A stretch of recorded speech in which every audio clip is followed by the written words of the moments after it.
The destruction and the colonization of our resources, our land, our water can no longer continue.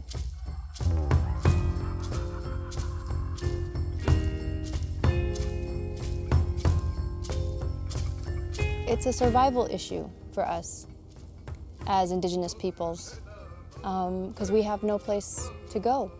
So we're looking at a green alternative, which has been inherent in our culture. It's inherent in our prayers. It's inherent in how we see the future and how we see the land. Right now we have a choice to make a difference. We all know that uranium is not safe, and coal making energy is not clean.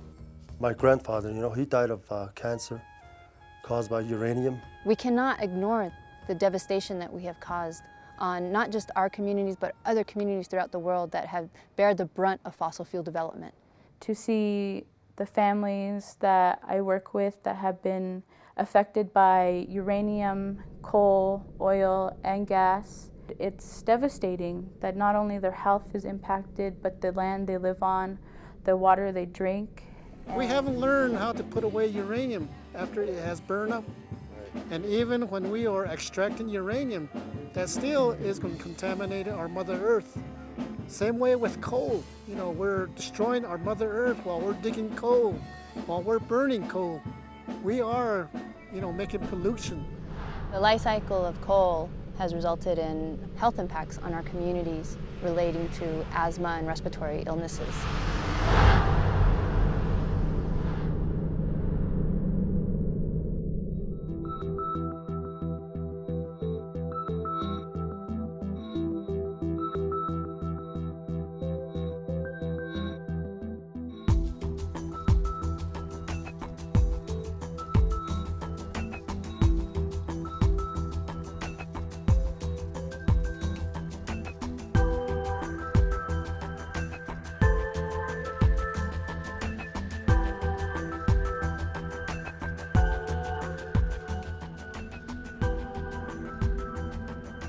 The promise of solar creates the opportunity for looking at a new way of generating electricity that is not going to deplete our water, that is not going to have a human health toll on our people, that is going to be in line with our traditional values as Navajo. We need the Navajo Nation, the new administration, to wake up now and not shut the door on the future generation, because we have a lot of children and grandchildren that need a future.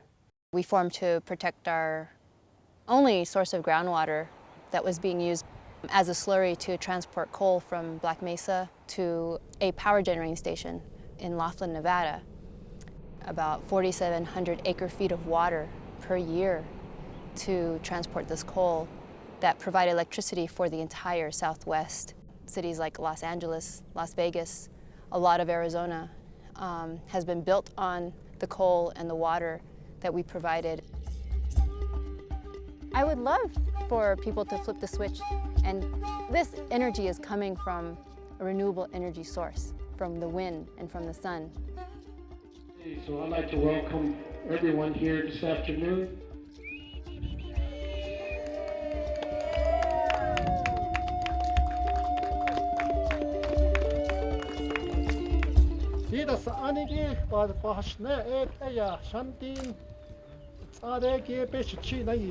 Like today, what we have here is a historic moment for the community of Crown Point, especially the chapter, where we're getting electric from the sun.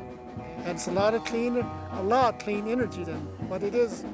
And I seen this morning when they demonstrate the solar unit, I seen that electric meter from Continental turning backwards. I wish I had one of those at my house.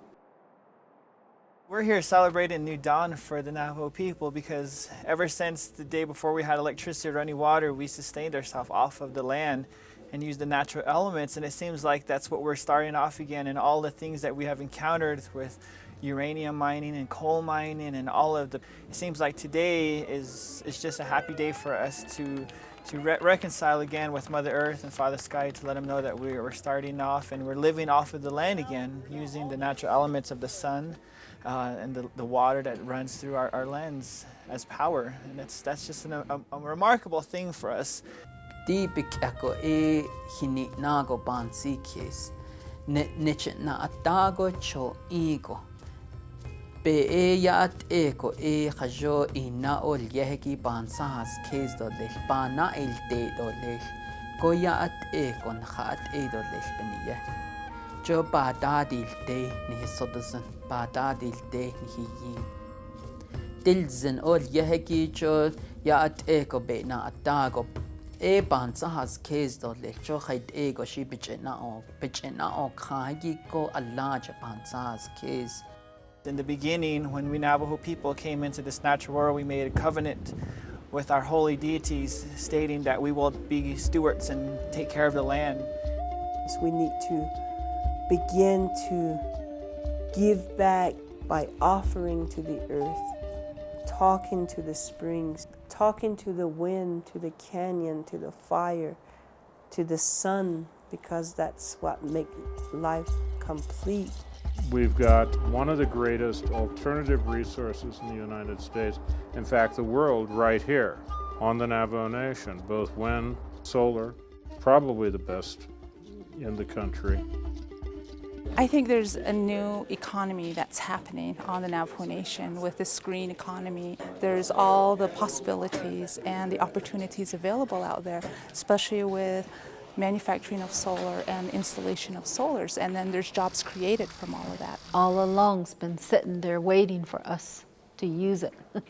And so the day comes when we finally have our lights and everything turned on utilizing the sun, and that's exciting.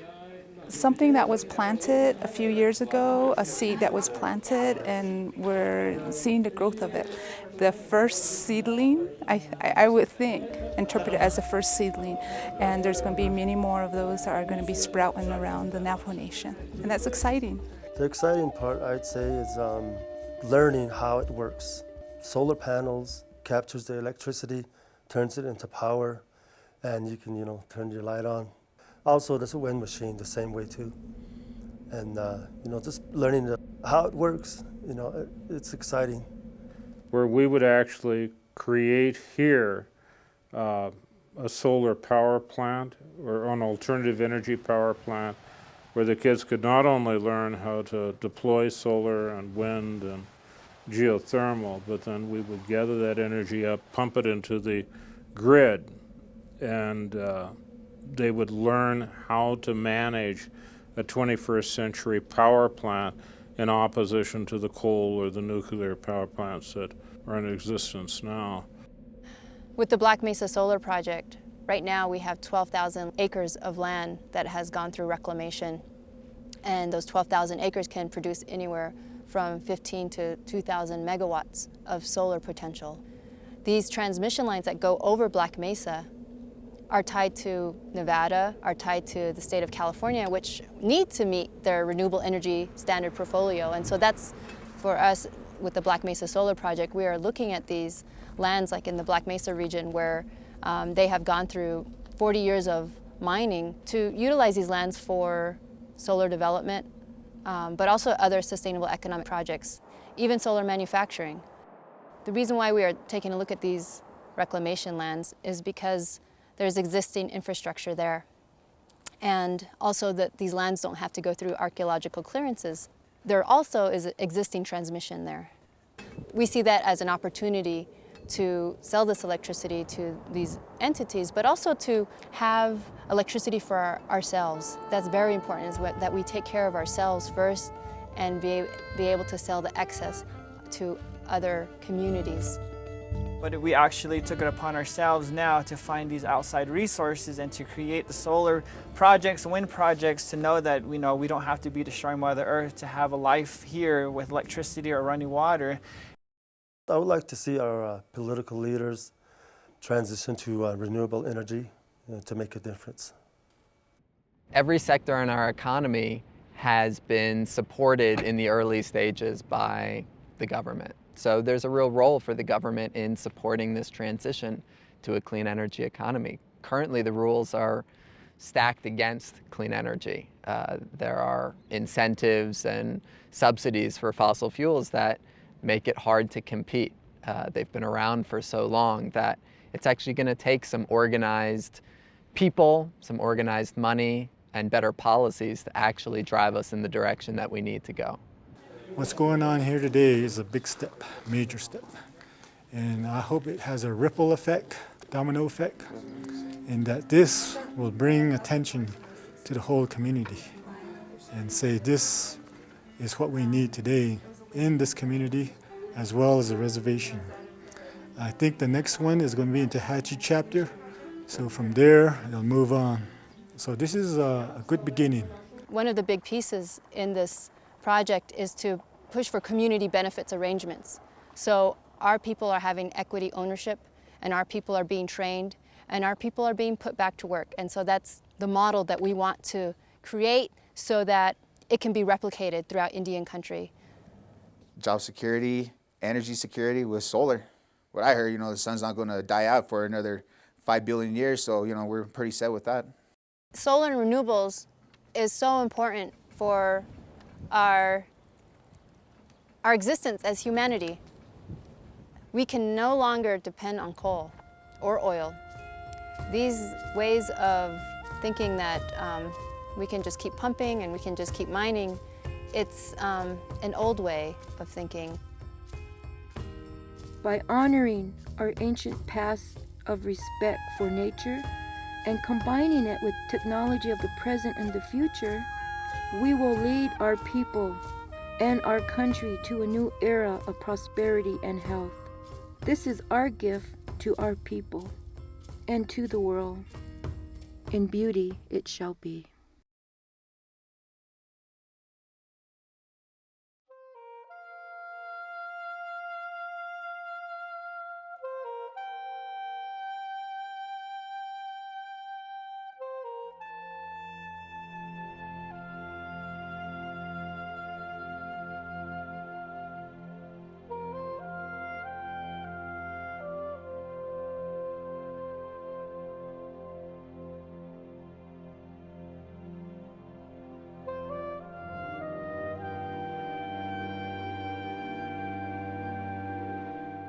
We need to rebuild. We need to start in every community rebuilding our energy systems, our food systems, our healthcare systems, our education systems. And it's already happening. It's coming from the bottom up, which is how every movement works. And we're winning.